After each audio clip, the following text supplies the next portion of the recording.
There has been a lot of discussion about the Charter Commission's proposed changes, specifically the reduction of the size of the City Council from 24 to 12. This past week, that discussion has heated up as 14 members of the City Council proposed their own idea for reducing the City Council from 24 to 16. Newton News spoke with both sides to get more information about the different proposals. On November 7th, the residents of Newton will head to the polls to vote. One important ballot question is highly up for debate: the proposed changes to the city's charter. The Charter Commission came up with a very thoughtful, comprehensive recommendation. We're hearing a lot about one component of that, but the recommended charter changes, we believe are very thoughtful, very wise, make sense for the city of Newton. One of the things we heard over and over again was that people wanted a smaller city council, they wanted it to be more accountable, they were interested in term limits, and we do all those things, as well as updating the charter in a number of other ways, including compliance with state law, including updating some of the financial procedures, some practices, best practices that have been in place in Newton, and we codify those to ensure that they'll continue into the future.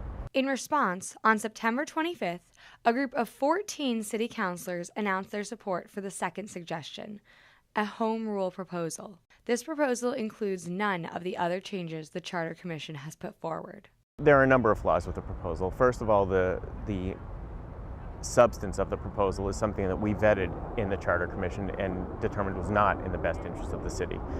In addition, I think the timing of the proposal is very questionable, to say the least. I think throwing this proposal out there at the last minute, at the 11th hour, is clearly a campaign tactic to try and elicit a no vote from the citizens.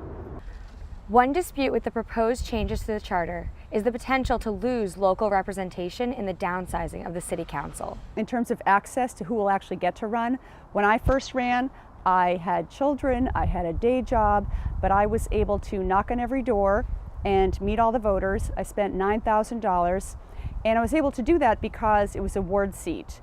When you are running citywide, it's a completely different story. So I was not endorsed by the tab. I didn't have sort of the power structures of the city with me. But when you're running citywide, you can't knock on every door. So it's more often that you're going to have sort of people who are running as part of a political network or who can either self-fund or raise large amounts of money. So the reason why I don't support the charter changes right now, it really comes down to the council representation. So what's happening is the charter is reducing the size of the council, but they're also ignoring the aspect of resident involvement. So currently we have councils that are just dedicated to one ward, and that's all they get elected from, and that's what they do. The charter change would take away that person, and it would turn all the city councils into at-large councilors. So what that means is you go from being a resident-run city to a city-run city. So if I tick off the people of Ward 2, if I'm non-responsive to them, it's not that hard to run against me and beat me.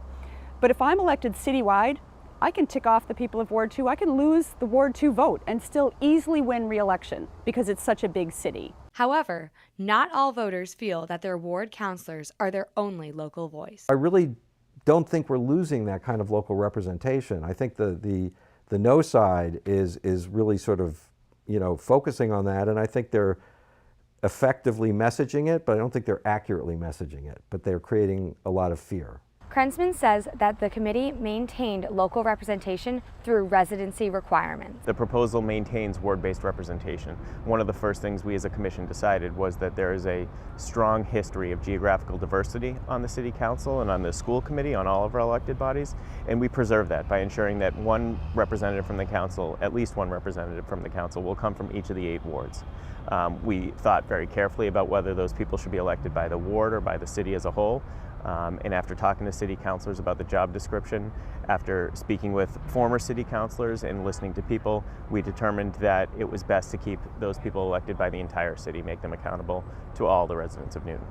One concern is that the 4 seats without a residency requirement might somehow be elected from the same ward. Right now, we are very geographically dispersed, but that could really change. And different parts of the city have more wealth. Different parts of the city have much higher turnout. So I think you're likely to see the 5 councilors all coming from one of the more sort of powerful parts of the city. Following the home rule proposal announcement, current Mayor Seti Warren announced that he would be voting yes on the ballot question and voiced his support for the Charter Commission's decisions. On October 2nd, a week following the home rule proposal, the two mayoral candidates, Ruth Ann Fuller and Scott Lennon, along with 5 other city councilors, signed a letter strongly opposing the home rule proposal as well, on the grounds that it hadn't been analyzed enough and confuses the deliberations, while also not addressing any of the other changes to the charter. Supporters of the charter changes look forward to having a more accountable city council that is representative of the whole city's interests. If you're ward only, you can get elected by 500 or 600 people. You can become chairman of major committees, you can become president of the board, and you're dealing with all kinds of citywide issues. And I'm basically in a position where I can't vote for or against nearly half the board. So we think it's really unrepresentative. I think the people will be very happy once the charter reform passes. I think there's something very nice about all the residents getting to vote on all the city councilors. Having a smaller city council will make it a little bit more approachable for people, more accessible for the residents of Newton. Like I said, people are very supportive of term limits. So right now there are term limits on the school committee, but not the city council or the mayor. And so we put term limits on all of those offices, as well as updating the charter in a number of other ways. Reporting for Newton News from Newton Center, I'm Alexa LaVersa.